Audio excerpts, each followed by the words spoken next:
Now, tonight's video takes me back to a period of time about 25 years ago when I was playing a lot of computer games. I'm talking survival horror, some of the classics, Silent Hill, Resident Evil 1, it was just Resident Evil then, on the PlayStation. And that wasn't PlayStation 1, that was a PlayStation, there wasn't a 2. Anyway, this time it was about when the Blair Witch Project came out as well, and I found all of these things blending together. And it wasn't such a case of me not being able to tell reality from this fantasy world, but it really was starting to penetrate my dreams on a constant basis, and I thought, enough of this, I can't take much more. So that's a theme that's carried through in tonight's story, so it was quite nice. It took me back to a time of my life when I was young and carefree and played way too much computer games. Anyway, so that kind of gives you a hint about where this is going tonight. So I think you're going to enjoy it. 1.5 hours, I've split it up into several chapters with timestamps, so those of you who can't listen to it all in one go, you can come back and listen later. Anyway, without further ado, here we go with Pharaoh's Crypt by Dreadstein. Part 1. I'd like to start this blog by introducing myself. My name's Christopher, Chris for short. I was a teenager and an avid gamer in the early 2000s, and I did own a PS2 and an N64 before that. I mostly played games on my PC. Games such as Doom, Half-Life, Quake. And these games were huge, but I was also intrigued by smaller releases that almost nobody else knew about. Back then, services like Steam and itch.io weren't available yet, and internet connections were quite slow. This meant that smaller developers, especially games made by just one guy, didn't really have the option of uploading their games for all to play. And instead, they had to resort to handing out physical copies that you could order on their website, or selling them in person either through themselves or a third party. A more well-known example of this is Funny Pizza Land, which was originally released in 2002, but only got attention 10 years later when it was uploaded to itch.io. This made a lot of games extremely rare. One such game I had in my possession was called Pharaoh's Crypt. Pharaoh's Crypt was a game that combined the point-and-click adventure genre, dungeon crawlers, and adventure games, all set within a 3D environment that moved in real time. It was also seemingly being sold in extremely limited quantity in my local area. I said seemingly because I know of only a few other copies of the game being sold from research that I did later, as almost no one I got into contact with seemed to have known about the game. Almost nobody I knew personally, and not even on forums when I went to ask whether anyone else had played the game, with only a few exceptions. When I bought the game, which was burnt onto a CD in a local video game store. The place was just local. It wasn't a big chain like GameStop or anything, so it made sense that they'd sell something a bit more sketchy alongside the other more mainstream releases. Something that I noted immediately as strange was that there was never any mention of who the developer was. Nothing on the cover, nor the game itself. After I got the game, I didn't immediately get around to playing it, as I was quite busy at the time. However, summer break was coming up, and that meant I'd soon have the free time needed to play through this mysterious game. After the long and arduous final week, filled with exams and homework, I finally got home on Friday and had 8 weeks to do whatever I wanted. I had a few things in mind, such as spending time with my friends and family, my girlfriend, and going on a hiking trip with my buddies. However, another thing I had in mind was Pharaoh's Crypt, as I didn't really have anything left to do that day, and my peers were all tired and just wanted to get some rest. I decided I would finally get around to playing it. I prefer to play new games at night, starting around 9 p.m. It just makes playing through it the first time hit different. Around 9 p.m. I started the game up for the first time, got to the licensing agreement screen and proceeded to agree to everything without reading anything, and downloaded the game. After a few minutes, the game was ready to go and I launched it. The new game started up immediately, showing me the main menu of the game, where there were only 3 options: New Game, Continue, and Quit. Well, something that struck me as odd was the lack of a settings option. The game was full screen at all times, and there was no way to adjust the resolution or volume. The background showed an image of a pyramid at sunset, seemingly a photo from the real world, pixelated and run through a filter that made the colors more muted and gritty. The title, Pharaoh's Crypt, along with an animation of sand floating through the air. The main menu music was also an ambient track, sounding similar to the music from Silent Hill, with some Egyptian flair added to it. such as a flute playing a somber and distant melody, a basic drum beat, and the sound of wind howling, carrying the sand along with it. Now, by all means, I was intrigued by what this game was going to be. The game's greatest strength seemed to be its atmosphere, which pulled me right in, even in the main menu. I clicked New Game and started my journey through. The intro cutscene of the game started overlooking the pyramid from the menu, and explained that the game took place somewhere between 1830 and 1845. Now you played as William, a British explorer looking to uncover the secrets of a recently discovered pyramid found hundreds of miles southwest of Cairo. Now the pyramid was given the name Duat by the explorers who initially found it. For those unaware, the Duat is an underworld in Egyptian mythology where the deceased must pass through various tests and environments in order to be judged. At the end of the Duat lies the Hall of Judgment. Here, their heart gets weighed against a feather of Ma'at. If their heart is lighter than the feather, then they gain access to the afterlife. If it's heavier than the feather, their heart is devoured by Ammit, the devourer of souls. Ammit is part crocodile, part lion, and part hippo, basically an absolute freak of nature. The cutscene then cut to a 3D first-person animated sequence of William walking up to the pyramid's entrance. It was purely a CGI cutscene straight out of games you'd see in the 90s. I'm sure it wasn't the most technologically impressive game in the world, but all things considered, fairly professional for a studio which, for whatever reason, refused to credit themselves.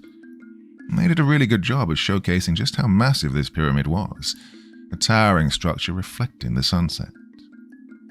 The only reason a pyramid of this size wasn't discovered sooner was because of its extremely remote location within the Sahara. The top of the pyramid was, however, for whatever reason, inverted, which I thought was a unique stylistic choice, something to make this pyramid stand out amongst the others. There were also 4 large damaged statues of ancient Egyptian gods next to the entrance. Unfortunately, they were all decapitated, so I couldn't tell which gods exactly were being represented. The protagonist of the game made his way to the entrance, and when he finally reached it, lit his torch. It was impossible to see any more than a few feet in front of him. He descended a long, dark staircase. Hieroglyphics such as scarabs and lotus flowers lined the walls, and the sound of footsteps echoed all the more oppressively as William made his way to the first floor of the pyramid's interior. When he finally started to reach the bottom, a faint light began to emit from the bottom of the staircase. At the very bottom of the staircase, he finally reached the first floor, which was surprisingly completely illuminated by lit torches. They emitted a powerful, radiant golden glow, and on the walls were paintings of gods. Of particular interest was a painting of a god with a falcon's head riding a flying boat, on top of more hieroglyphs. The room was also grand in scale, emphasizing a sense of power and grandeur. The music in this room was also more upbeat than the music in the main menu, while still being ambient, and the sound of shifting sand echoed faintly throughout the massive room. Now, I don't know much about Egyptian mythology, but it was obvious to me that this floor represented Ra, the god of the sun. There were also no obvious signs of danger, other than a pit of quicksand at the end of the room, on the other side of which was a set of large doors leading to what I presumed to be the next floor of the pyramid. There were also scarabs crawling across the walls, however they didn't seem to pose any threat. Just like the intro cutscene, the entire game was in 3D with a first-person perspective. Pressing the I button on my keyboard opened up the inventory. My character had a Bowie knife, a few first aid kits, a torch, a journal to document his descent, and map out the inside of the pyramid, and a health meter. On the left and right were 2 doors, each leading to smaller rooms which contained treasure, jewels, and gold, as well as puzzles I would have to solve. They all involved themes of the sun, day, and night, and light in some way. One puzzle involved shifting around mirrors which reflected a central light source emitting from a large hieroglyph of an eye of Horus in order to guide it towards another eye. It was similar to a puzzle from Ocarina of Time's Spirit Temple, which, now that I think about it, it actually is the closest comparison to this first floor. After a while, I found an item called the Book of the Dead. It went right into my inventory and was obviously important. However, none of the pages were readable, as they were all hieroglyphics, and unfortunately, I can't speak ancient Egyptian.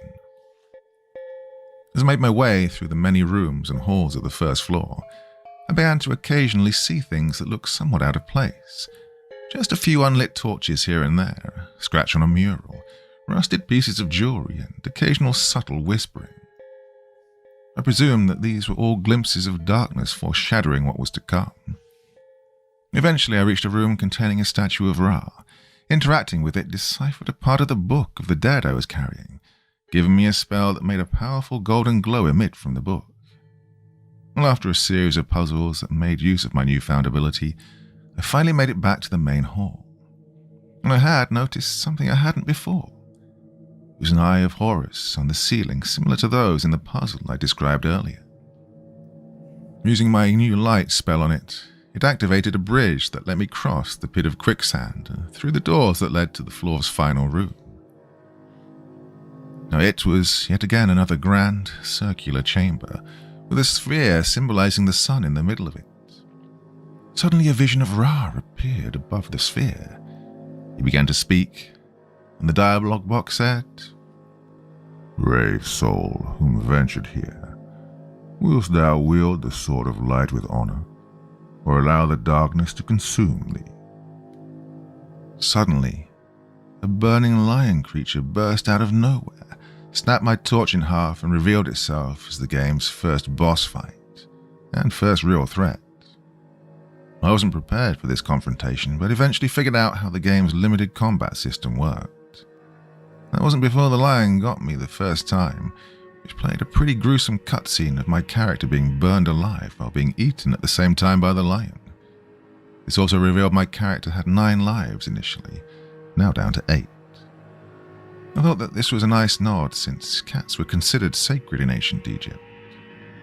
For my second attempt, I figured out I had to find mirrors while circling around the room, where I needed to cast the light spell to temporarily blind the lion. It was actually yet again somewhat similar to Ocarina of Time's King Dodongo fight in terms of structure. And after repeating this process a few times, I finally got close to the blinded lion, pulled out my knife, and interacted with him. This showed a brutal but also badass cutscene of my character stabbing the knife into the lower part of the lion's jaw, running the knife down, slicing clean across the lion's throat and stomach, with all the grisly detail of blood and guts being visible. Damn, this definitely isn't going to be a game for kids, I thought to myself. Then Ra appeared again, congratulating me on passing his test, and also apologizing for putting me in danger while mentioning that all things considered, it still would have been a merciful death compared to what I would have succumbed to later. "Thou art worthy. Take this with you." I received a light-emitting amulet with a scarab engraving. "May it provide light where darkness lurks. May it provide hope where there is suffering. May it remind you to never succumb to the darkness beneath."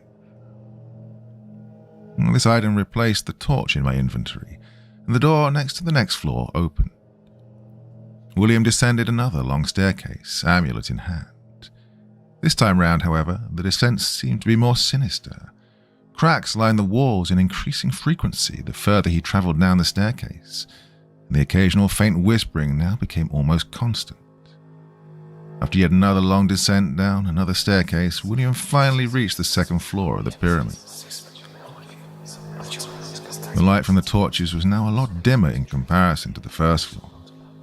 The murals depicted the underworld and its gods, such as Anubis rather than Ra, and the imagery of light and the sun was completely gone. The murals themselves also had a lot of scratches and showed signs of decay. The environment itself was a maze of dark, corroded, claustrophobic hallways. Cells containing the skeletons of those who had died within them, rusted chains and various messages scribbled in blood and fecal matter, and protected by iron bars lining each side of the various twisting hallways. This place was also a lot more hazardous than the first area, which was almost completely safe, as the hallways contained various spike traps, poison dart traps, and pits full of venomous snakes. The music now had a slow but intense rhythm. In the background, I could hear the occasional rustling of chains, the sounds of bones cracking, all the while the faint whispering continued.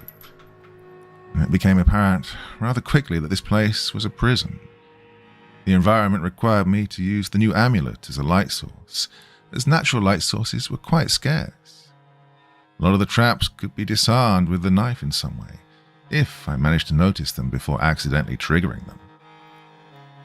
There was, however, another, more pressing matter. As I explored the area, I quickly became familiar with tall, dark figures, who I'll call the Wardens. Now, these creatures stalked the hallways and were obviously not happy about their duties being disrupted by William.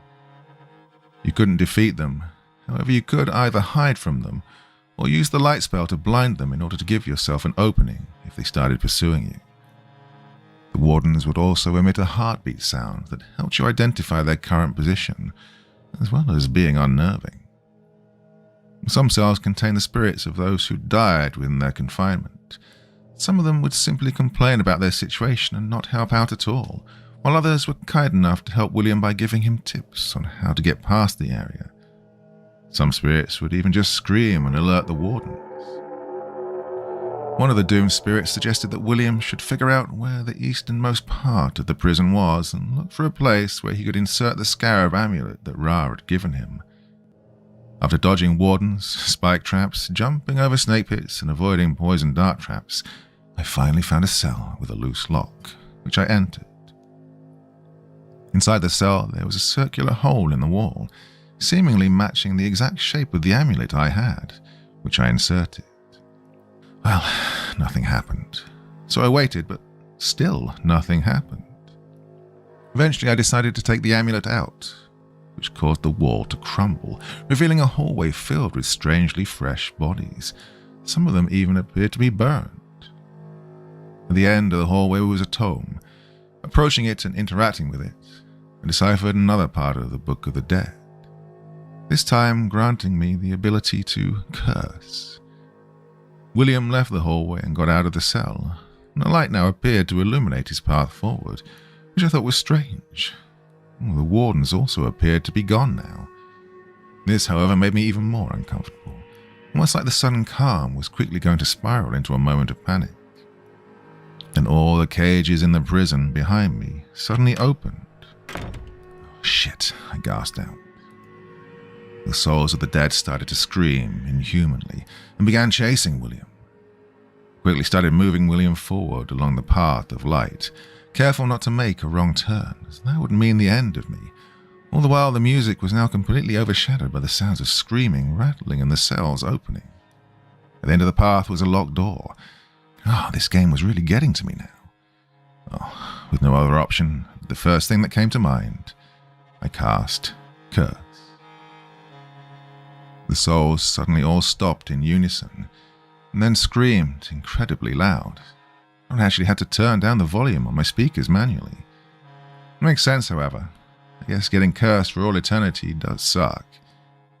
Despite their attempt to kill me, I still felt bad about dooming them for all eternity, as if they weren't already screwed before, stuck in this forgotten prison somewhere impossibly far underground. The door to the next floor was also quite disturbing. It had dried blood and claw marks all over it, along with rusted chains and locks to secure them as tight as possible. That wouldn't matter, however, since the chains began to turn into sand and the doors opened. I braced myself for whatever might be behind those doors, expecting the worst. However, when I entered, I was met with what seemed like, looked like a spa. The room was well lit, didn't have any signs of damage, and in the middle was a hot tub, for the lack of a better word. It was a giant pool of hot water. Interacting with it, it healed some of the minor damage my character had taken from the traps in the prior section of the game. What the hell? I said to myself out loud, as I wasn't expecting something so welcoming. Then a figure, seemingly a woman, appeared from the light fog created by the hot water. She introduced herself as Astet, the goddess of healing and magic. She explained that this is in fact an oasis, a pocket dimension within the pyramid that helps those who seek out the Pharaoh's Crypt a place to rest and recover. This essentially served as the game's checkpoint system, Any death from now on would return me to the last manual save I'd made in the Oasis. It had the same feeling as a Resident Evil save room, the only true safe place in the entire game. Marcette then told me that once I was ready, I could just go through the exit and continue my descent. Well, I was expecting something to happen, something to go terribly wrong. This had to have been another fake-out, right? Well, it wasn't. I still had my suspicions that maybe it would be corrupted later, however. Maybe on my next visit, Arset will turn into a demon and the hot water will be turned into lava. Now, at this point, it's getting quite late. However, it was a Friday and I still wanted to see what the next floor of the game had to offer. So I went through the exit of the Oasis, ready to see one more floor before I turned off the game.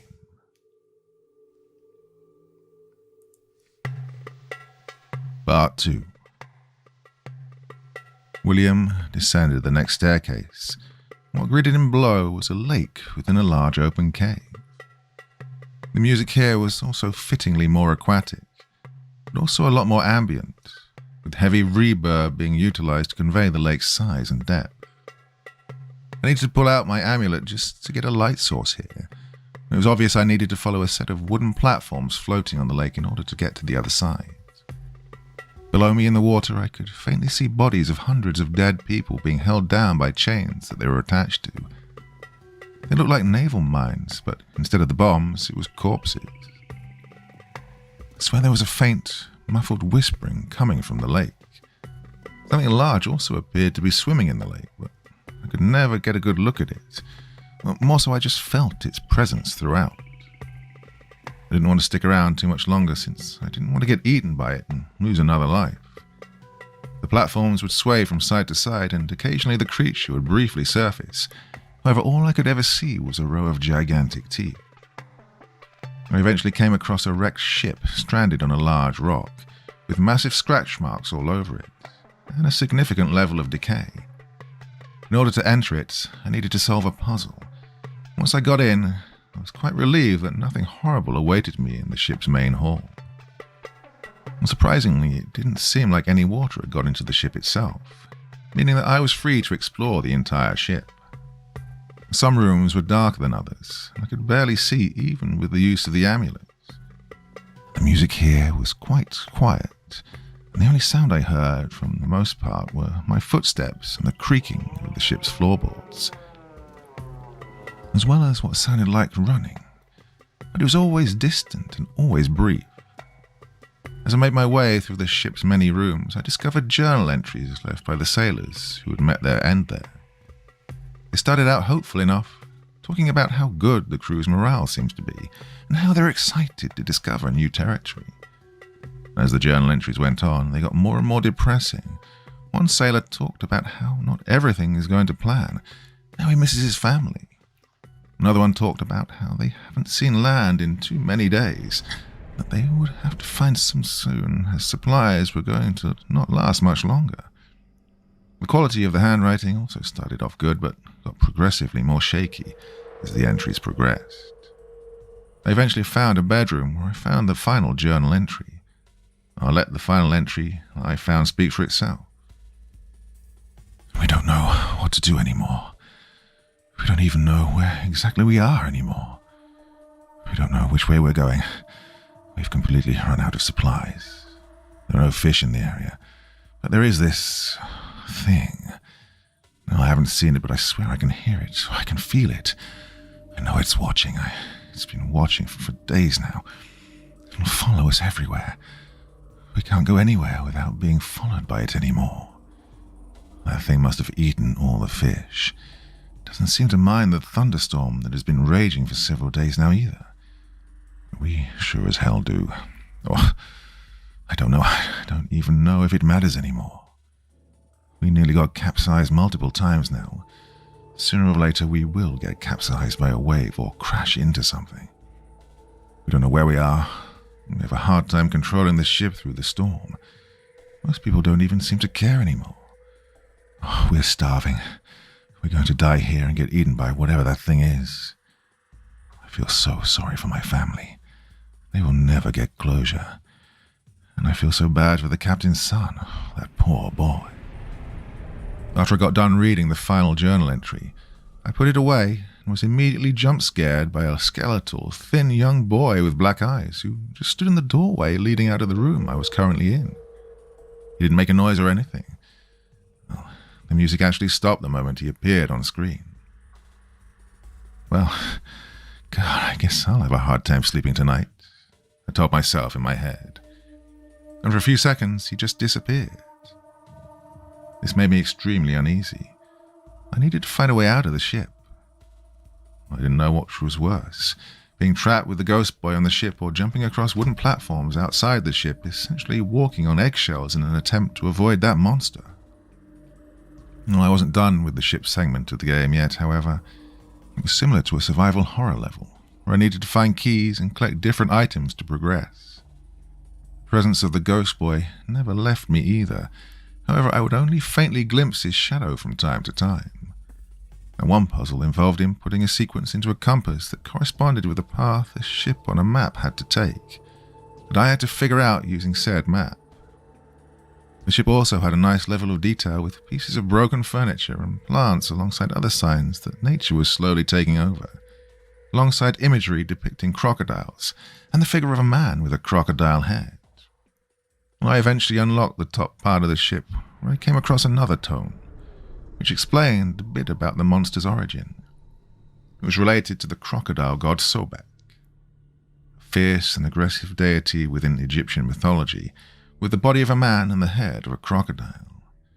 Well, this explained the imagery that I'd found, that I'd mentioned seconds earlier. It also granted me yet another spell, this time resembling a sonar device that I could use to track monsters, and in this case, the thing in the water. After finding the next exit out of the ship, I was met with a maze of wooden boards floating on the surface of the water. I didn't know exactly which way to go, however I felt safer in being able to cast the sonar spell, which I promptly did. It showed me that the monster was to my left, so I headed forward and alternated between going right and forward. This sense of security wouldn't last long, however, as the monster briefly disappeared off of my sonar, before yet again reappearing. This time, it was right in front of me.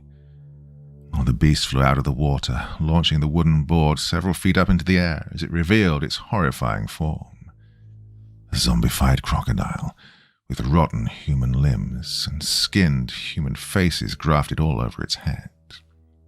I quickly turned to the right and got as far away from this thing as possible. However, I could tell I was losing my way. The creature's roars went from bestial in nature to sounding like the screaming of men. The music here was also the most intense it had been so far. After what I would assume to be several minutes of just running away from it, barely avoiding it with the help of my sonar ability, I saw the ghost boy again. My first instinct was to run. However, for whatever reason, I approached him. I quickly realized that he was trying to guide me out of here to hopefully avoid the same fate that those sailors had done. With the help of the ghost boy, I finally got to the other end of the lake, and bright light emanated from the next door. When I finally got to the shore, I decided to look behind me one more time to see what the ghost boy would do. On my sonar, I could still see the crocodile thing approaching. It jumped out of the lake desperately, trying one more maneuver to get me. The ghost boy, however, flew into the air, and a powerful fog obscured what happened next. However, I knew exactly what had happened. The ghost boy, too, felt guilt for what happened, as well as hatred towards the beast that had killed his crew.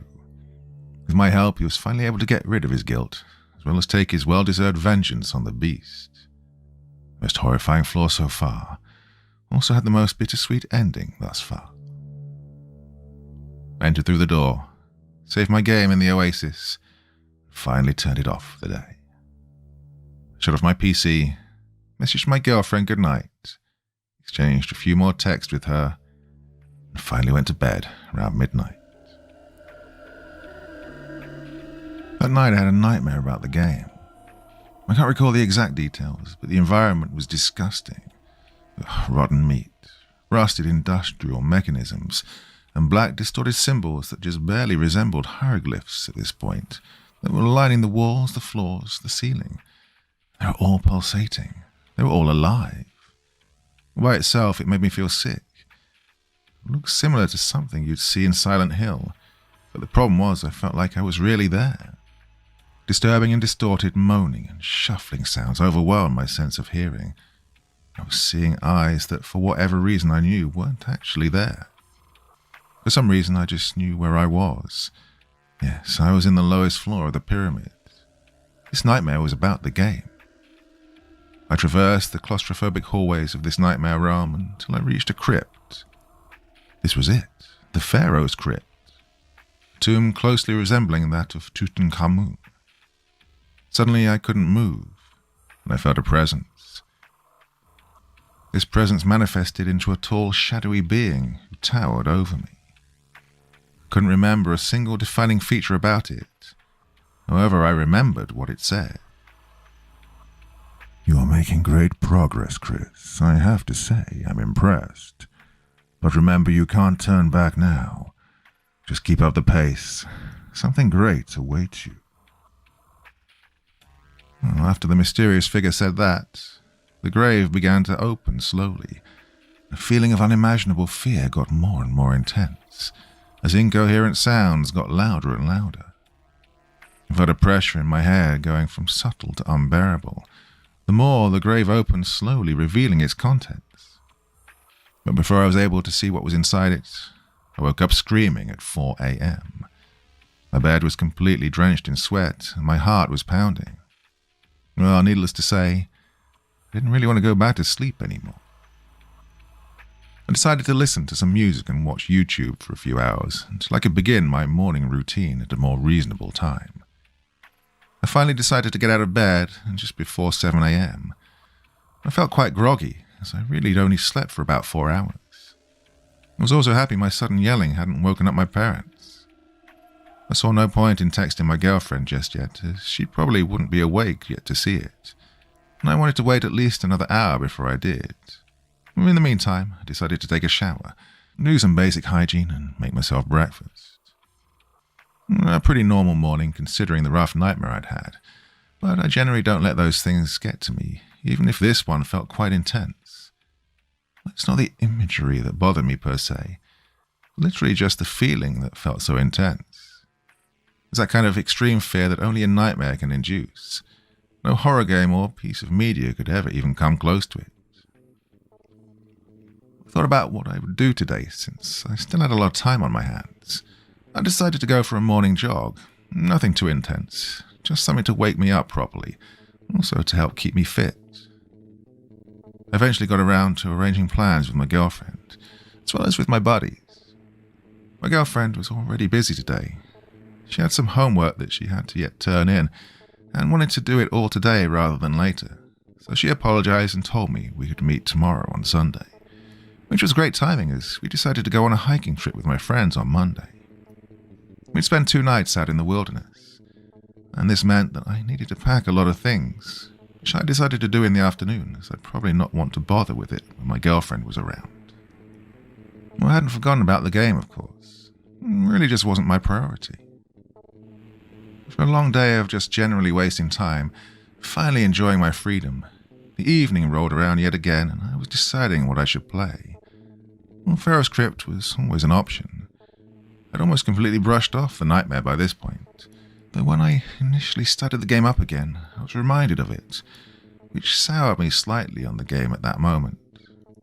I debated whether it would be a better idea to play something else like Doom. Well, my intrigue got the better of me, and I braced myself for another session of Pharaoh's Crypt. When the game loaded up, I noticed a few slight changes. The main menu's background was now a bit darker. There was also a lack of music. I didn't think this was particularly odd. Some games have dynamic main menus that change as you progress through the game. When I hit the continue option, the game started loading. On the loading screen was a message. "You can't turn back now." Part 3. The game loaded. I was in the oasis. But the truth is, I was completely frozen. my eyes fixated on the message that was no longer on my screen. My mind was stuck reading that message, still completely fresh on my mind. It freaked me out more than anything else the game had shown me thus far. This had to be some insane coincidence, I thought. After all, it seems like a message that would fit perfectly into a game like this, so I tried to brush it off.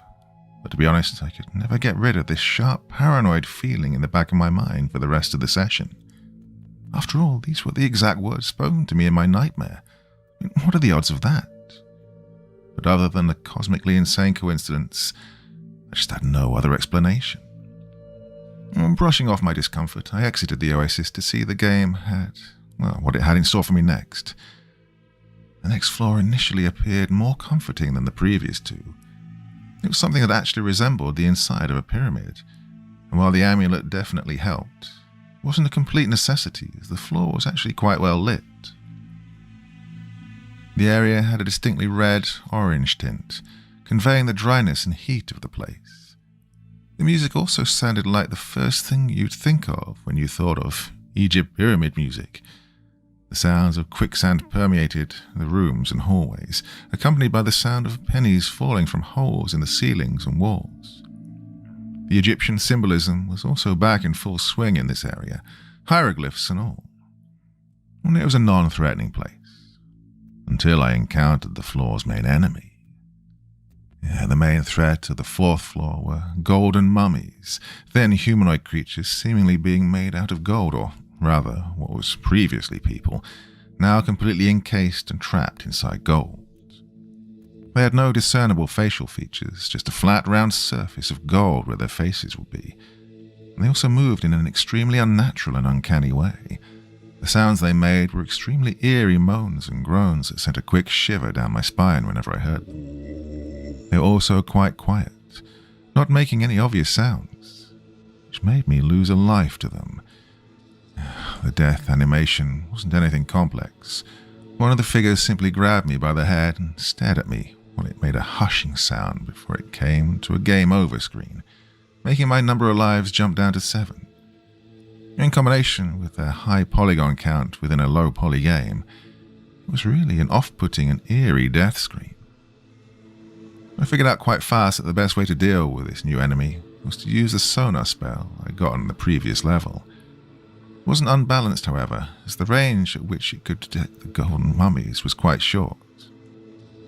Using the curse spell also appeared to be effective, slowing their movements to a sluggish pace for a few seconds. Progressing through the level, I made my way through the claustrophobic corridors and waterfalls of golden pennies. From the murals that were painted on the walls, I could slowly piece together a common theme of greed and abuse of power. Some murals had a figure sitting on a throne of gold with stacks of food, while below were rows of people reaching out, but nothing came to them. Another mural had the same kind of rich figure sitting in a golden carriage being carried by what was obviously slaves. The most interesting mural, however, was also the one that deciphered the origin of these golden mummies. It is a mural depicting a king being slowly turned into gold while the slaves and peasants cheered. Later on, I encountered a mural of people smashing the golden mummy with a pickaxe, taking the gold and even ripping out the preserved chunks of flesh and meat that was hidden beneath the shell of gold. Towards the end of the level, I unlocked another spell, this time a stasis spell, which did exactly what the name implies. Once I got my new spell, a giant boulder crashed through the wall opposite of my position. Thinking quickly, I stopped it dead in its tracks with my new spell. This spell was also useful for the golden mummies, as instead of slowing them down, it completely froze them. I figured out later that I could freeze some of the falling pennies to reveal hidden pathways behind them. Some puzzles also forced me to use the stasis spell in order to stop moving mirrors, and the light spell to reflect light off of them at the correct angle. The final challenge in this level was an encounter with a sentient golden sphinx statue. It was obvious I needed to engage with it in order to open the way into the next floor. I expected this to be a boss battle. However, it was more of an NPC interaction, with me needing to answer its riddles in order to progress. The riddles were just the usual, although some were a bit more interesting, such as, the passage of time brings with it evolution. Evolution makes what came before redundant, but what is the thing that your kind will never replace? Now, for this riddle, I had to select an item from my inventory. In this case, it was the knife. Well, it makes sense, I guess. The blade is something that won't become redundant anytime soon. Eventually, however, it asked me, "What is the thing that haunts the Pharaoh's crypt?" I was a bit freaked out, but then I read the options, which were a giant snake, the Pharaoh's ghost, and a tall, dark figure. Well, my jaw dropped. Despite all the signs, I still thought this was a coincidence. However, there was also no real way for me to know the answer, unless I selected the third option, only to find out I was right. I had no explanation for this, but it still had to be some kind of coincidence. I mean, the game is pretty creepy. I don't have nightmares that often either. It's not like it's some grand mystery. I had a nightmare about the game and that's it. Besides, these things are quite predictable. It's not uncommon for a horror game or a game with horror elements to feature a tall, dark figure. Well, that could literally be anything. I'm quite certain almost all horror games have that to some extent. Oh, and about the message, you can't turn back now. And it has to be one of the first things you think of when you think about a horror story where you descend into a place further and further. So, nothing out of the ordinary there either. Well, I aggressively brushed it off, just continued with the game.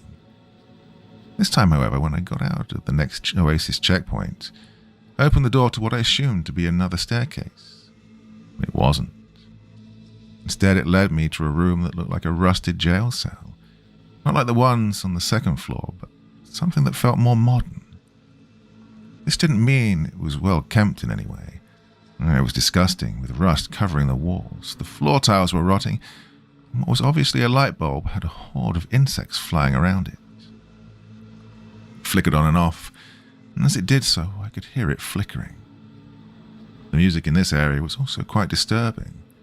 The main instrument was a horn, which was heavily distorted, followed by what sounded like the scraping of metal or machinery with added distortion and reverb. In the center of this small room wasn't a staircase, but rather a hole with a bottom that I couldn't see.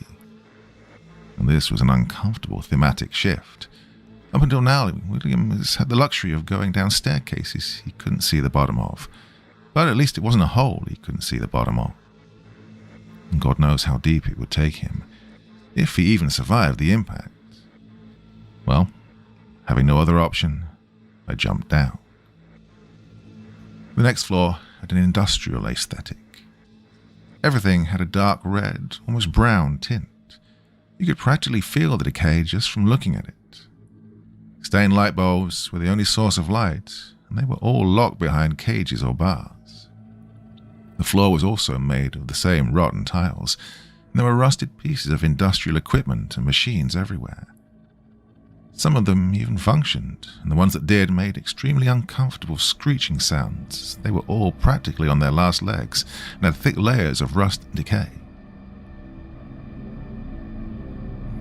Well, none of this even felt Egyptian in any way anymore, unless you want me to believe that the ancient Egyptians were an advanced civilization which used modern-day machinery to build the pyramids, and used light bulbs instead of candles and torches. Now, all the while, the music from before became even louder and more intense within this rusted maze. It was a maze-like environment, as I just mentioned, but it also made clever use of the stasis mechanic that I got from the previous floor, with puzzles involving freezing cogs in place in order to stop pistons from crushing me, or in order to get past gaps that were being blocked by a giant moving cog. This was by far the most dangerous level so far, with a variety of hazards and traps such as the aforementioned clogs. There were saws, as well as just falling debris on the floor, crumbling right beneath my footsteps. I actually lost 2 lives just while exploring, which brought my overall number down to 5. I'd noticed something strange, however. When I lost a life in the game, I could just feel something.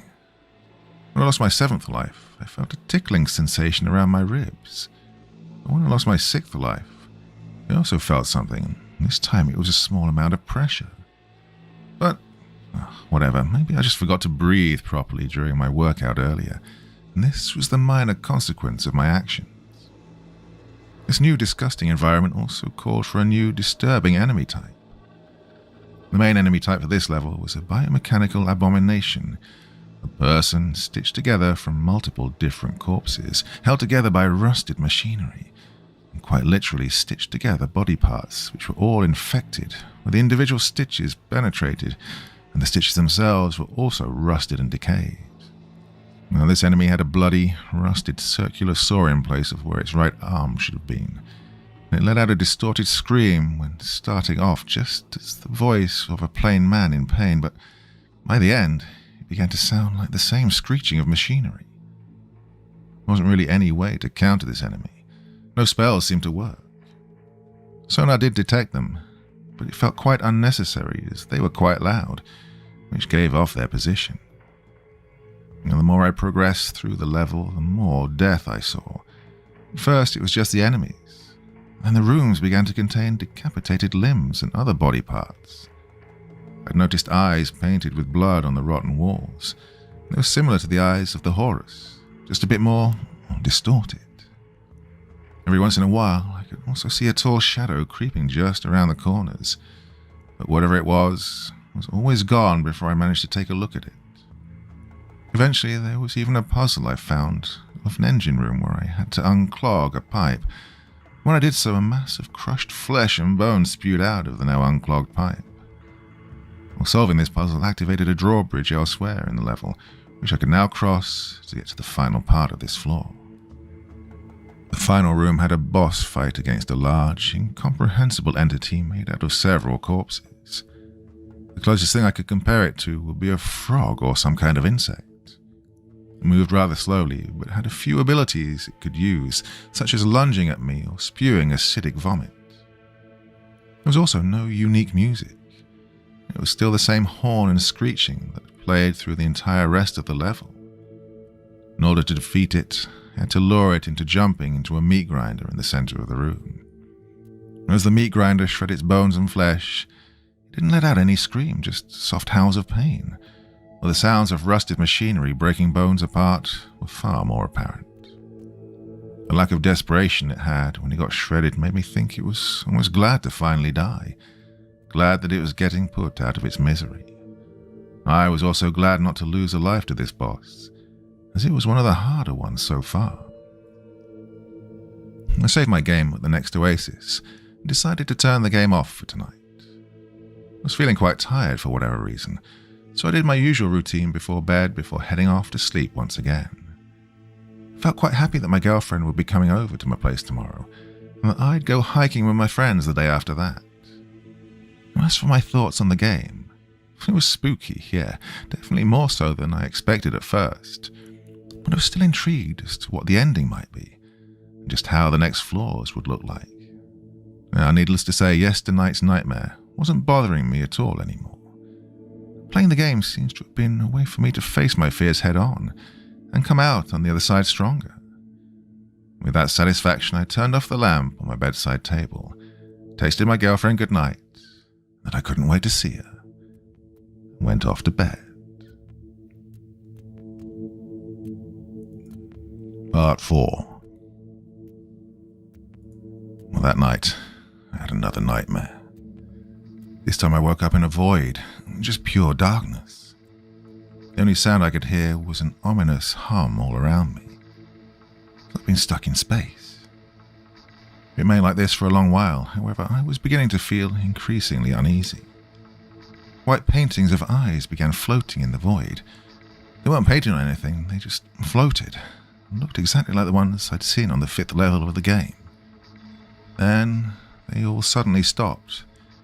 For a second there was silence, then a static noise began to play as they began floating towards me. The static got louder and louder as they inched closer and closer, and just as I could almost feel them touch me, everything went black again. I can't exactly tell if what happened next was part of the same nightmare or another one I had later in the night, but I was suddenly dropped into a dark red hallway, and there were no sounds at first, so I started to walk down it. I remember I wasn't particularly scared or even slightly uneasy here. For whatever reason, I felt quite calm. I needed to make my way through a sort of red maze, till I heard something say, "Come here, Christopher." It was a very deep-sounding voice, and it echoed throughout the many halls. There's no doubt in my mind that it was the same voice that the tall, dark figure had in my previous nightmare. I was shaken up by this, but what other choice did I have other than to continue? I felt like my movements were almost dictated by something more than just my own willpower, allowing me to come closer despite the increasing fear that I felt. As I got closer to the source of the voice, I could hear torches burning faintly down the hallway.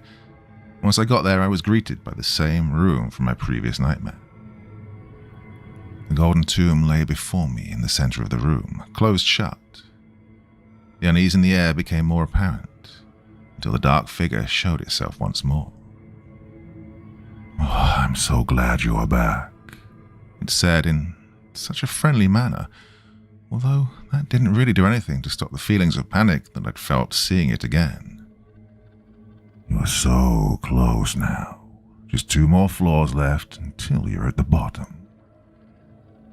Suddenly I realized I was completely frozen in place. No amount of wishing that I could move my limbs helped the fact that I was trapped in my own mind with this thing. Also, it just became clear to me that the dreams suddenly started being a lot more vivid. It didn't feel like a usual dream. It felt a lot more like I was actually there. It felt more like sleep paralysis rather than the usual nightmare at this point. I was starting to get really paranoid about what would happen next. I was hoping maybe I'd start to hear some loud noise that would make me wake up. But nothing like that happened. The nightmare wasn't over yet. The figure slowly approached me, but its footsteps barely made any sounds. As it was nearly right up in my face, it lifted me into the air and said, "You'll see if it's all been worth it. You can't go back now, so no use in regretting what you've done. What's done is done now. It's time for you to face your judgment." As it said this, it paused for a moment before asking me, "Are you ready?" It was funny in a way, since I couldn't even talk.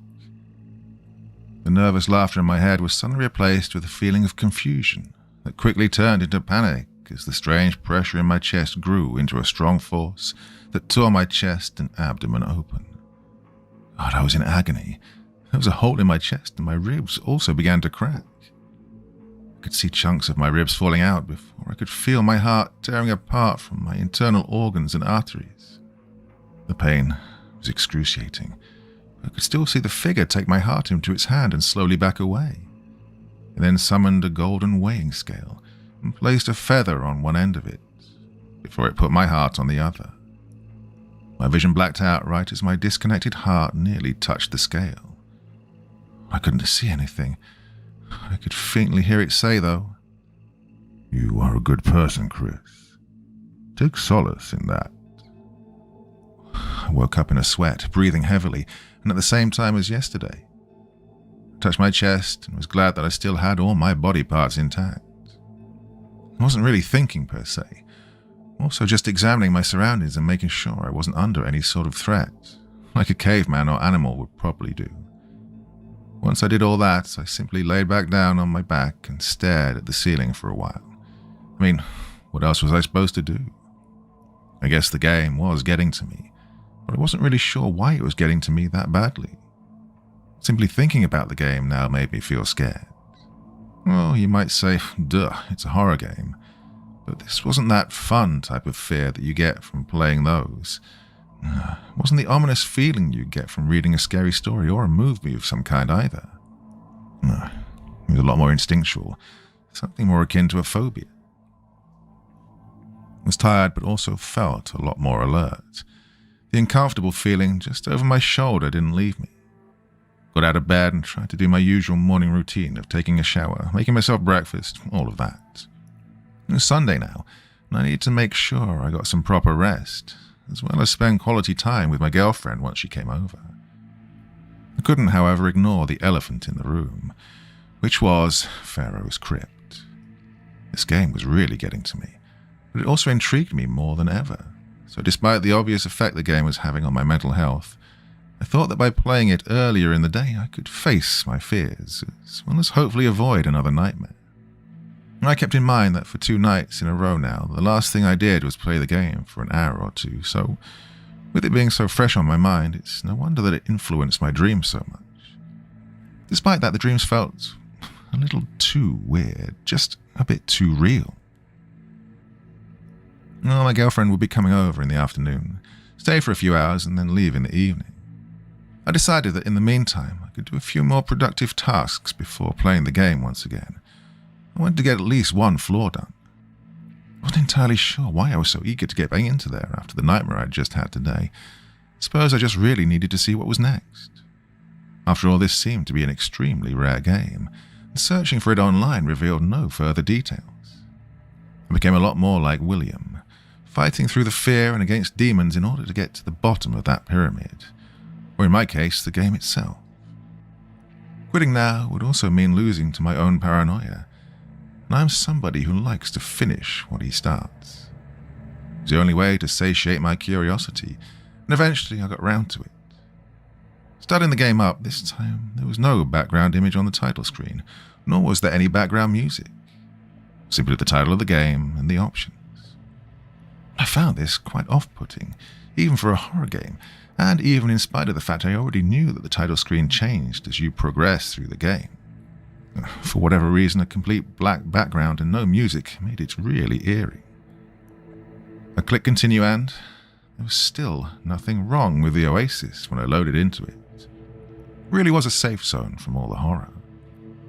When I took the exit out of the oasis, I found myself in a strange room that looked like the depths of a cave, with a caged elevator on the other end of it, which would also be my way down into the next level. This elevator sequence was quite long. In fact, it lasted 3 minutes in real time. The faint sounds of machinery from the previous level could still be heard near the top of the ride, but eventually faded. As the ride progressed and the light got dimmer and dimmer, what replaced them was instead faint, occasional whispering and a sort of rattling sound. After a really long way down the elevator, with lights flickering along the way, it finally reached the bottom. The next level turned out to be a decaying mix of a lab and a mortuary. It was extremely disturbing. I could practically smell the stench of death from my screen. The music just resembled static now, and the lights flickered on and off. It was a very dark level with almost no light source other than the few flickering light bulbs, so I had to use the scarab amulet. Some of the cases were leaking down, almost black fluid. Some of them were even opened and showed bodies that were wrapped in bandages at different stages of mummification. It was the first time I realized just how harrowing Egyptian mummification truly was. Usually media explores finding a relatively clean body that then rises up and chases the characters through the halls of a pyramid. Well, this game really put the death and decay into perspective, with all of them being covered in the brown fluid, and some of them were even missing limbs or other body parts. Some were even decapitated. The wrapping wasn't always perfect either. Sometimes they had openings that revealed carcasses which were almost slowly turning into dust. However, every once in a while, I'd come across a body that looked slightly more fresh. Well, other than the multiple rooms acting as mortuaries, simply containing rows of cases with mummified bodies in them, others were rooms that resembled labs, and some of the labs earlier in the level contained only things that someone would need to perform a successful mummification, such as the bandages used for wrapping, the canopic jars for storing the organs, as well as the instruments used for removing the brain during the process. However, when I got deeper into the level, things started to change. They went from looking like mummification chambers to downright torture chambers. These rooms were stained with blood and had scratches that looked like they came from the desperate attempts to escape. These rooms were also containing chains and other devices used to restrain people, and sometimes had body parts just laying on the floors. The most horrifying part, though, was that the instruments used for excerebration were also present, and quite noticeably used. It appeared that the reason for some of the bodies looking more fresh was because they were. This also explained why a few of the bodies were missing their limbs. I guess the ones that got off gracefully were lucky to not be mummified while still alive.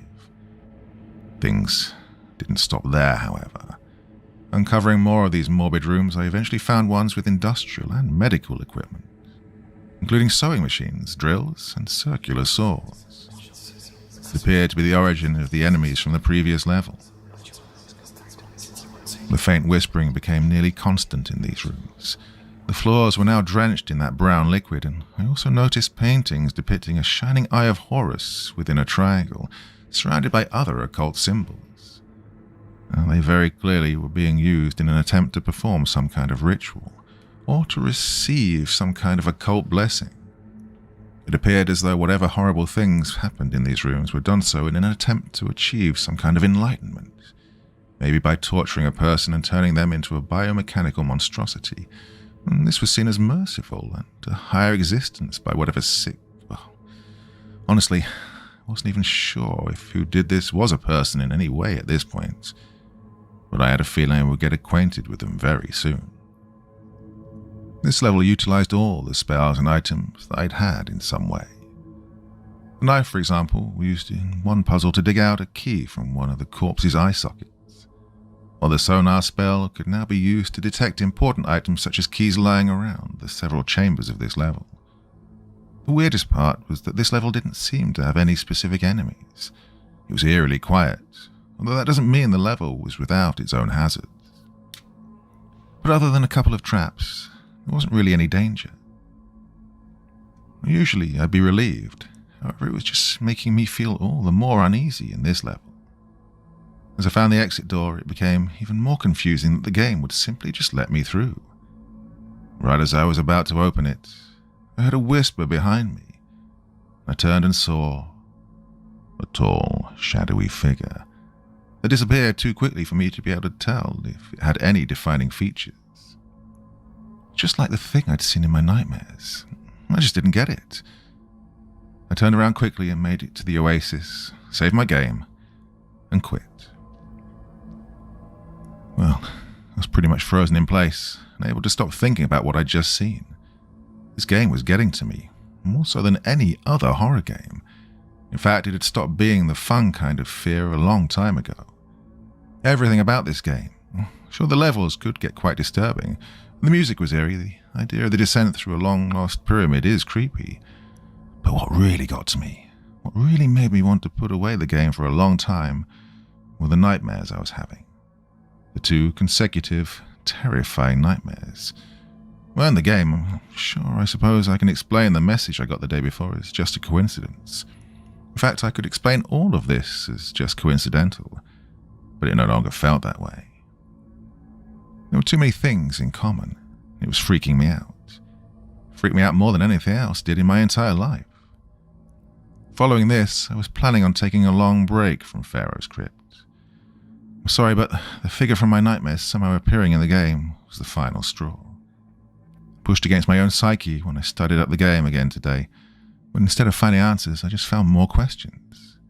And somehow I just knew that they were the exact same entity, no matter how hard I tried to deny it. I was wondering how the game would be able to do any of this. I suppose my questions would be answered if I just dug a little deeper.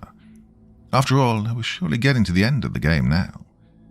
Maybe one more floor left until I reached the bottom. I just had that feeling. I don't really know why.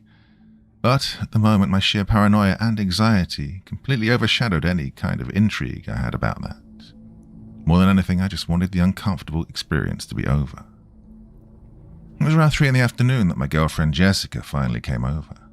I was really happy to see her, though I suppose it would be a bit of a problem if excitement wasn't the first emotion I felt. We needed to come up with something to do. Now, ordering a pizza did sound nice, but as a fun date idea, maybe we could try making one ourselves. The problem is, I really didn't know where to start, so I decided to look up a recipe on the internet, as there were quite a few good ones. When I returned to my room, however, I found it strange that my PC had turned on, or was turned on. I don't really know, I just couldn't remember turning it on or turning it off. Well, I remember turning it off. Maybe Jessica was the culprit.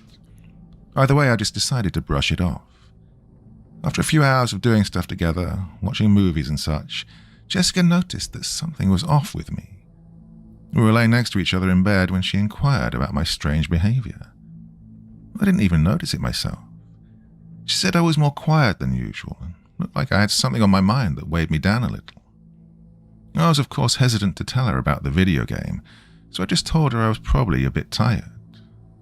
She didn't believe me, however, and kept insisting that I was acting strange and that she knew something was bothering me. I thought about whether I should tell her some kind of made-up story to put her concerns to rest. Maybe something like I lost my wallet and hadn't found it yet, which seemed to be a good choice, since she probably wouldn't ask too many questions. So I told her that I lost my wallet while walking home on Friday, to which she immediately called my bluff and said, "Chris, I saw your wallet in the living room on the dining table. I'm not stupid, you know."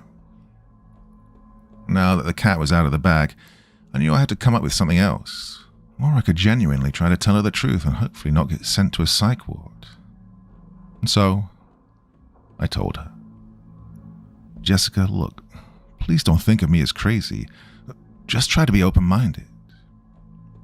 She looked obviously confused. Hopefully she wasn't worried I'd tell her I was cheating on her when I told her to be open-minded. But she was still obviously willing to listen to me. She was clearly waiting for me to say something more. I've had 2 consecutive nightmares these last 2 nights. They've made me feel somewhat unwell. I looked at her to see her reaction, but it didn't look like she had any objections yet. I think, there's this game I started playing on Friday, and I think it has something to do with it. Well, Jessica interrupted me. "Well, I can't say I'm surprised. Maybe don't play scary games before bed then, you dummy." Here I was thinking it was something actually serious. I could have given up at this point, trying to explain it to her. However, that option didn't really cross my mind, and instead I felt the need to explain myself further. It's not like that. I feel like the game is something more. She paused for a moment, clearly not understanding what I was trying to say. And with a confused look, she replied, "What do you mean by that?" I wiped my face with my hand and rested my hand on hers, signaling to her that I really meant what I was saying. I mean, like, the game's connecting with me in some way. Well, it's hard to explain exactly what I mean by that. Well, it feels like the nightmares are intentional, not coincidental. And she laughed at me, obviously not taking me too seriously. After all, here I was, a nearly grown man, telling my girlfriend about nightmares I had because of a scary game. It's somewhat embarrassing when you think about it. And she smiled and just told me, "Chris, you're such a baby. Hey, if it really scares you that much, why don't you show me later?" And she was a lot more playful, rather than concerned now, and began to touch me more while smiling and giggling the whole time. It was obvious to me she wasn't taking me seriously at all, and now seemed more interested in mingling with me. It's not like I could blame her too much, though. After all, I probably do have a really good life if my biggest concern was bad dreams I was having because of a scary game. I also didn't just want to be a buzzkill either, ruin our time together. So I tried as hard as possible not to think about it and simply live in the moment. After we got done, she decided that she'd stay over. I didn't have a problem with that. I was glad to have her by my side in case I'd have another nightmare. There was still some time left, and we weren't really tired just yet. But I decided not to show her Pharaoh's Crypt in the end. I was afraid it might just have the same effect on her, and that wasn't something I really wanted to risk. So instead, we just decided to watch some short movies and talk about life until we finally went to bed. Part 5. That night I had a dream where I once again woke up paralyzed in the room with the sarcophagus. I can't say I was surprised at this point. I knew this was coming, however that didn't lessen the sheer panic I felt in any way. It was quiet, save for the few faint whispers I heard, along with the sounds of banging and stuff falling way off in the distance. Well, this dream also felt more vivid, even more so than the last one. When white paintings began to float around all over the room, well, for some reason I could once again tell that they were only something I was seeing, not something that was actually part of the scenery. Then I heard a voice behind me. "What's the matter, Chris? You're slowing down.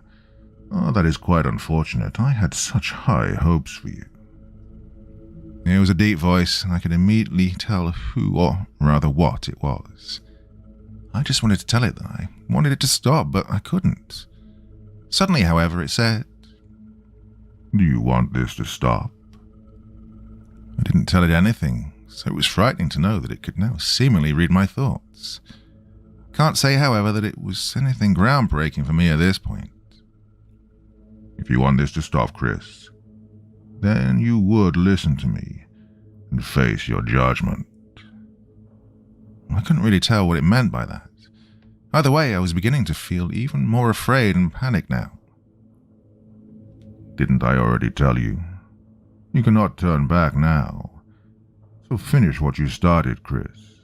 Don't be a coward." The figure then teleported in front of me. This time I could see its features slightly better than before. But it wasn't anything that I could describe. It looked like a mix of an extremely old man and the rotting carcass of an animal. He pulled out a spear, and just as he was getting ready to do God knows what, I heard another voice say, "Christ, Chris, wake up. It's just a dream. It's all right. Nobody's..." I woke up and screamed. I was covered in sweat, but at least my girlfriend was right next to me, brushing my cheek in an attempt to wake me up. When I looked at her, she looked genuinely concerned. She was holding my hand and making sure I was okay. I asked her what I'd been doing, and she told me. "Chris, you were shaking and mumbling the whole time. Are you okay?" I took a moment to collect all my thoughts and told her, "Yeah, I guess I am, Jessica. Don't worry about me too much." I'll be honest with myself here. I started to reconsider whether the hiking trip was such a good idea, considering the nightmares I was having. I also had no clear way to get rid of them. But I was at least glad Jessica managed to pull me out of this one. I was really grateful. In the end, I just pulled her closer to me and decided to get some more sleep. She still looked quite distraught, but slowly began to calm down once we embraced and eventually got back to sleep. When I woke up that morning, I was actually pleasantly surprised that I didn't have any other additional nightmares.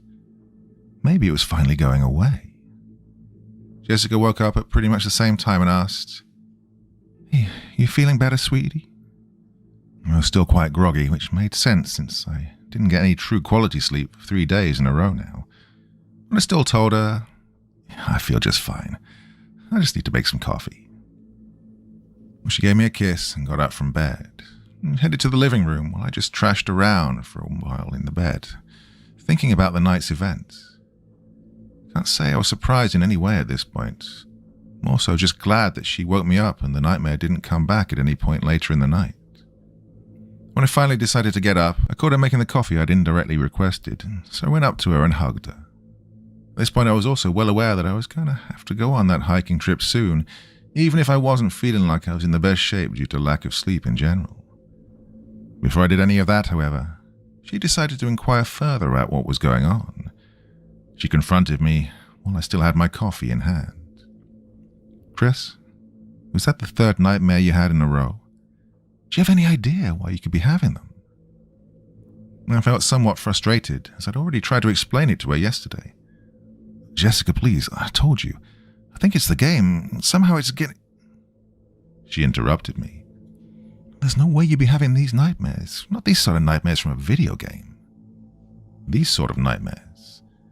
I guess I never explained to her just how terrifying they were, although I suppose my behavior while I was having them spoke for itself. "Also, if it really is the game, why don't you just stop playing it?" Well, more frustrated, I told her. "I already tried, Jessica. I haven't touched it since you came." "Since I came? I mean, so you played it yesterday, just before I came?" "Oh, yeah." She just burst out laughing. Guess I really was somewhat stupid. Maybe I really just needed more time, and I'd let go of the game somehow. Just forgetting the entire thing existed felt like the best option. The rest of the morning we spent doing the usual together, till we finally had to go out at around lunchtime. After lunch, which consisted of the leftover pizza from yesterday, I packed my stuff and made sure she was ready as well. When I went to my room, however, I found out that my PC was once again turned on, which was strange, but I didn't really think much of it and just shut it off. After that, we got in the car and I drove her back to her place.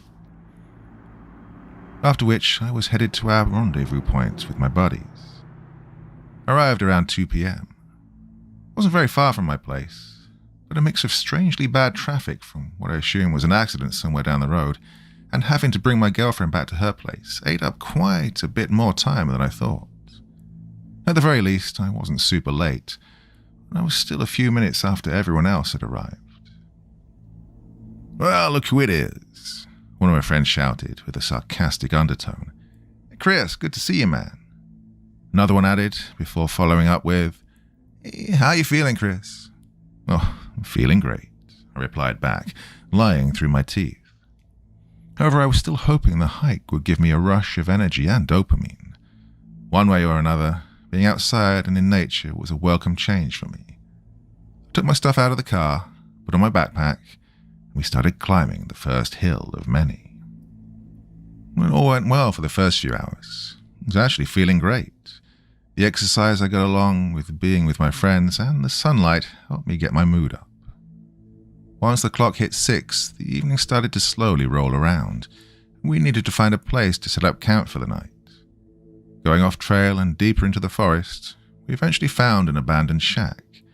It didn't seem like anyone owned it, so we took the risk and set up camp there. I didn't assume we'd get lost, as we still had our compasses and had a map of the area, which made it so that we could still tell what our approximate location was, and the nearest trail was only about a mile away. We put our sleeping bags and mats inside the shack and started a campfire outside. We had plenty of food. We'd probably need more wood to keep the fire going, and so I was sent out with an axe, one of my friends, and a hunting knife to find some more wood, deeper off trail into the forest. Well, eventually we found a pretty good spot. We were quite far away from our camp, completely isolated, and it was also getting dark now. Luckily, my friend was making sure we didn't get lost, but for some reason, I felt off. Not like I was sick, but more so like I was being watched. I began to chop into one of the fallen trees with my axe, and carefully took chunks of wood. Then I noticed that the tree had a carving in it.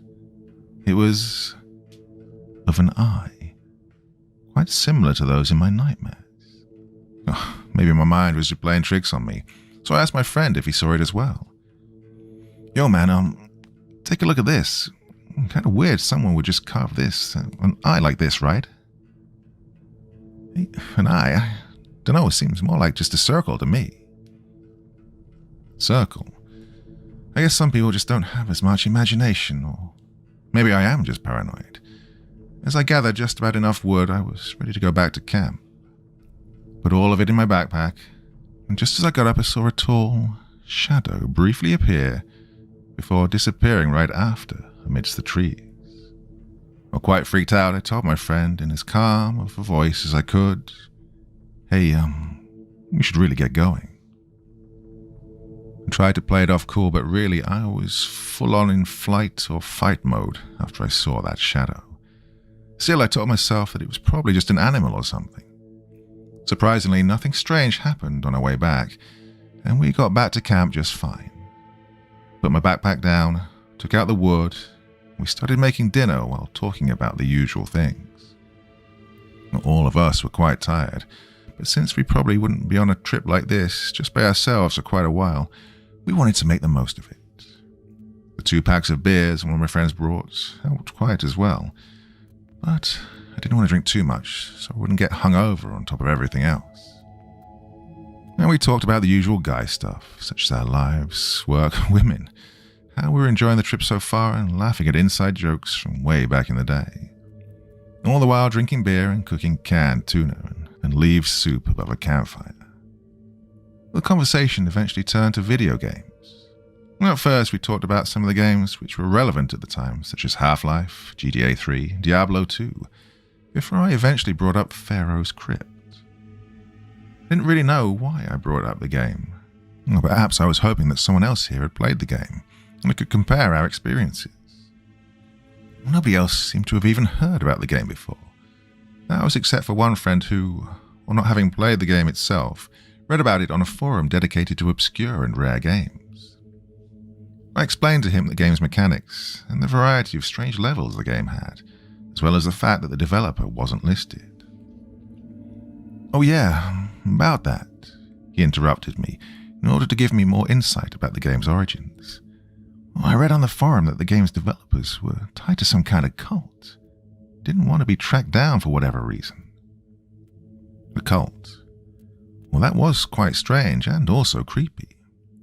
Yeah, also a few people in the thread who'd experienced the game strongly recommended against playing it.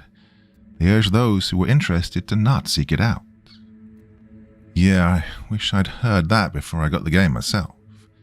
Although, to be honest, I probably wouldn't have listened and got the game anyway. As 9 p.m. slowly rolled around, we extinguished the campfire and went to sleep in the shack. We all noted that it was quite strange that the usual sounds of wildlife during the night seemed to not be present. Maybe this area just didn't have a lot of animals. Then again, why would it not have? Another theory was that the campfire might have scared them off, which seemed like the best possible explanation. With a slightly eerie feeling, I drifted off to sleep once again. That night I had another dream where I woke up on a medical table inside one of the rooms from the 6th floor. I already knew what was happening, whether I wanted to admit it or not at this point. The game had a hold on me and I didn't know what to do about it. The figure appeared in front of me once again. Its footsteps were heavy this time round, but it didn't speak to me at all. All the times that it had spoken to me before were terrifying already, but just slowly pacing around the room, not saying a word, induced a type of panic in me that I can't even describe.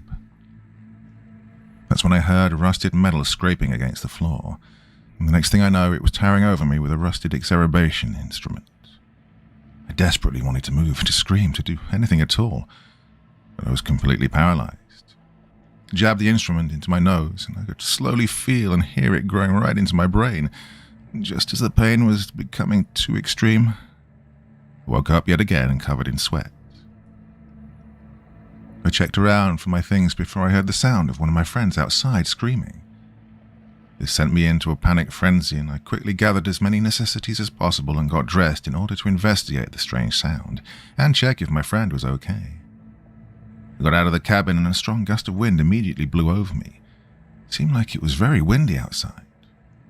I quickly ran in the direction of the sound, and as I approached it, I began to have a strong, splitting headache. But it was strange. I hadn't had any alcohol the day prior, and I wasn't too tired either. But that didn't matter right now. What mattered was whether my friend was safe. The closer I got, the more watched I began to feel. The feeling from the day prior was no longer something I could ignore. And I saw it. My friend, with blood leaking from his mouth and completely pale skin. He stood completely still and had his chest pierced by a spear which was held by a tall, dark, shadowy figure. I was absolutely losing it at this point. I didn't know what to think at all. Then the figure looked at me and simply said, "Run." It let out an inhuman scream, and the paintings of eyes began to appear all around me, and the strong gust of wind now began to sound like a constant faint screeching. And you'd be goddamn right. I turned around as fast as possible and began to run like never before in my life. Maybe I should have gone ahead and warned the others, but that didn't cross my mind at that moment. At this point, I just wanted to survive, and while some part of me knew that I was seeing this thing that probably wasn't real, primal instincts took over me, and I knew that if I didn't run now, I'd be seriously fucked. I ran quickly towards the direction of the nearest trail. All the while, more eyes began popping up between the several tall trees, and watching me trying to run for my life. I never once looked back, but somehow I just knew that the figure was hot on my trail. I'd felt its presence somehow. When I got back onto the trail, I remembered that our camp was to the left, meaning that the way out was on the right, so I began sprinting in that direction. My pace had considerably slowed down now. The ground beneath me began to feel heavy, but I could also tell that the eyes and the thing chasing me weren't about to be merciful or fair. The eyes were following me, tracking my every move, and the presence behind me was just getting closer the more I slowed down. So I wasn't keen on stopping at any point. I had so much adrenaline, the exhaustion I felt didn't slow me down at all.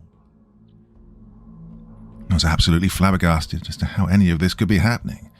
I had no idea if I just well and truly went completely insane, or if this was actually real. After several hours, I'd finally made it out of the forest, with the only breaks I took only serving to give me the bare minimum time I needed to drink water so that I wouldn't die of dehydration or some kind of shock. My heart was still pounding, and for whatever reason I knew that I still wasn't completely safe. For about an hour more of just walking at a faster pace, I finally made it back home. I shut the door closed so hard my next-door neighbors probably thought it was a gunshot. For a second, I just lay down on the floor, trying to catch my breath, before going to the bathroom to drink about 2 liters of water at once. Well, it was still well into the night, between 3 and 5 a.m. While I wanted to get more sleep, I still felt too unsafe and too unafraid to go back to bed just yet. I took off the dirty clothes I was wearing and just left them in the hallway for now. Got back into my room and my PC was turned on. The monitor was a black screen with the title screen of Pharaoh's Crypt on it. At this point, I'd accepted that either the game was a cursed artifact made by a cult, or I just well and truly lost my mind. I sat down, put my hands on my mouse and keyboard one more time, and braced myself to do what I knew had to be done. The title screen also only had one option now, which was face your judgment. I clicked the option and wasn't even taken into the oasis. Instead, it seemed like I was placed right into the 7th floor of the game. This level was a large maze consisting of tunnels, similar to those you'd see in a subway station. Everything was very grey, depressing, and I could almost feel just how cold they were from looking at my screen. Carvings of snakes littered the walls, along with references to an entity named Apophis. Every once in a while, several smaller snakes would pass me, even if they didn't seem very interested. This was a place so impossibly far underground that any hope of making it back up to the surface was completely shattered. I'd also noticed that the faint sounds of something large moving in the distance were there, which echoed through the large tunnels of the game, and would every now and then feel like they echoed in reality, rather than from my speakers. The scarab amulet was seemingly stronger in this level, which seemed to be to compensate for the long and large tunnels of this area. I'd cautiously wandered through the maze of tunnels looking for some clue that would put me on the right path towards the exit door, which I assumed would lead me to the final level of the game. A few of the tunnels had doors on the side which I could enter, and they would always contain a puzzle I had to solve, which would give me pieces of a map or interactions with NPCs, which looked like trapped white spirits that would give me hints to guide me through the maze. The puzzle seemed like a mix of all the puzzles from previous levels, with a peculiar focus on more snake imagery. There was even one where I had to guide a small snake through a maze of his own, where I'd have to freeze traps in place or open doors with a light spell in order to help him get to the exit. Walking through one of the many tunnels, following my map, everything got strangely quiet. Then I heard it. A strong roar behind me that scared the living daylights out of me. I turned around to see a gigantic, rotten snake. It was a terrifying and massive creature with pitch-black holes for eyes, an all-consuming, gaping jaw. It seemed to be so large that it barely fit into the tunnels despite how large they'd already become. I tried to run away from it, but this thing was simply faster than me and caught me. The death screen simply showed its jaw closing, everything going pitch black before hitting me with the game over screen. I was down to 4 lives now. Oh, this entity was extremely dangerous. It killed me 3 more times before I was down to 1 last life. God, I really didn't want to know what would happen if I lost that final life. My hands were shaking, but I had to do this somehow. Employing every trick in the book, using the sonar spell, checking every corner just in case, and collecting all the hints and map pieces along the way, I eventually found the exit door. It was at the end of another long tunnel. I made William sprint over to it, and just as I did so, I heard the loud roar behind me in real life. It sounded like my things were breaking in the living room, and I felt genuine fear as I quickly raced to the exit door before the giant snake could get to me. As my character got through the door, I could hear an extremely loud thud on the door of my room. Had I not immediately looked, I would have guessed a bomb exploded outside of it and sent my door flying right through the window, but in reality, it was completely fine. The sound seemed to be just, well, a fragment of my imagination. There was no oasis here either. I was just transported to the final floor of the game. It was exactly like my dreams, a maze with hallways made from meat. I was feeling extremely tired and dizzy at this point, but I needed this to end. There were no enemies or puzzles in this level. It was simply a maze with ambient music. After around 3 minutes of just walking around aimlessly, I'd found the sarcophagus room. It was by far the shortest level in the game, but at this point, that just made me glad since I probably wouldn't be able to beat another long level and had only one life left anyway. When I approached the sarcophagus, a cutscene began to play. The figure had this time actually appeared in the game. I kind of just accepted that it was there now. I didn't really care for anything anymore. I was just glad this game was finally going to end. Then it spoke to me. Not through my speakers, but more like I was hallucinating its voice.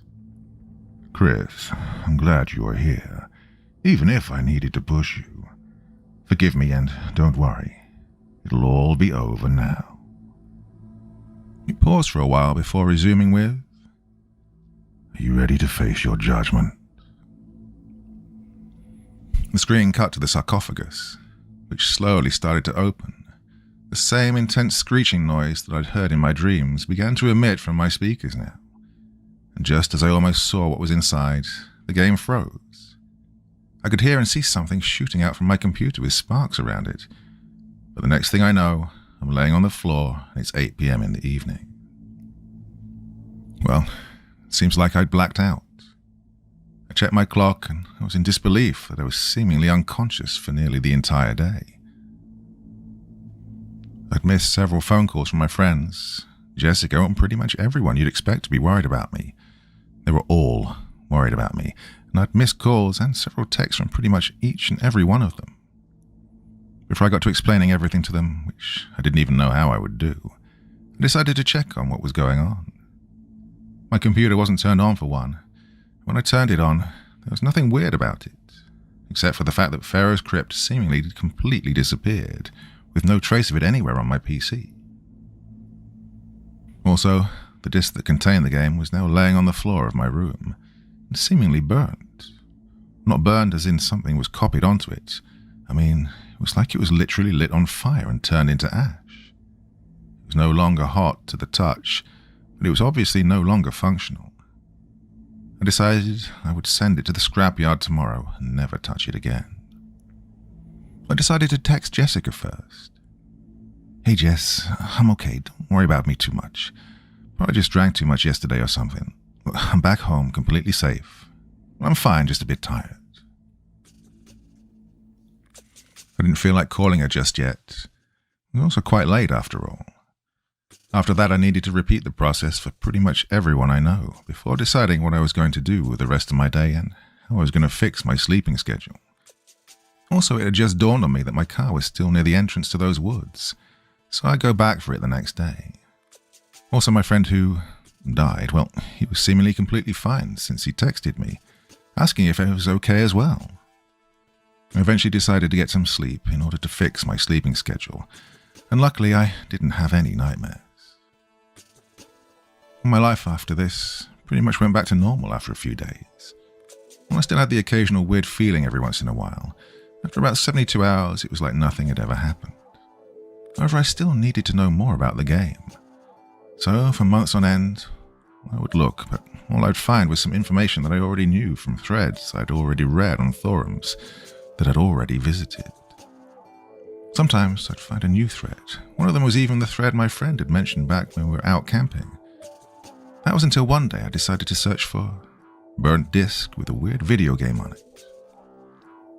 While the results didn't yield anything at first, I eventually found a report of a person being found dead in front of their computer, which had seemingly also turned off before they found him. It was later determined that the cause of death was an epileptic seizure, despite his family stating that he had no history or even any signs of epilepsy and seemed to handle flashing lights just fine in the past. The thing that freaked me out, however, was that when they inspected his computer for evidence, they found a strange blank CD, burnt to a crisp.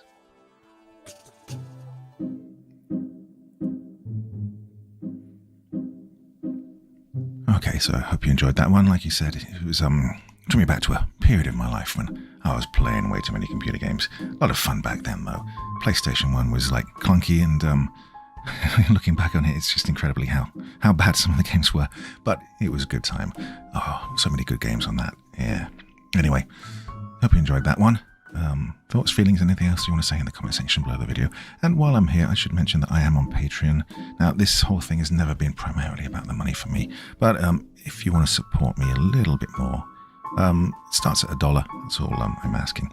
And there are some exclusive stories every month, and a lot of early access as well, including tonight's story. So if you're listening to this, you could have heard it hours ago. Anyway, that's enough of that kind of stuff. I'll be back here again on Thursday. Got another hour-long story, more than an hour, I think. Podcast coming on the second channel. Check that out as well. So that's it. Hope you enjoyed it. Thoughts, feelings, anything else you want to share in the comment section below. I'll do my best to join in the conversation. So until next time, my dear friends, very, very sweet dreams.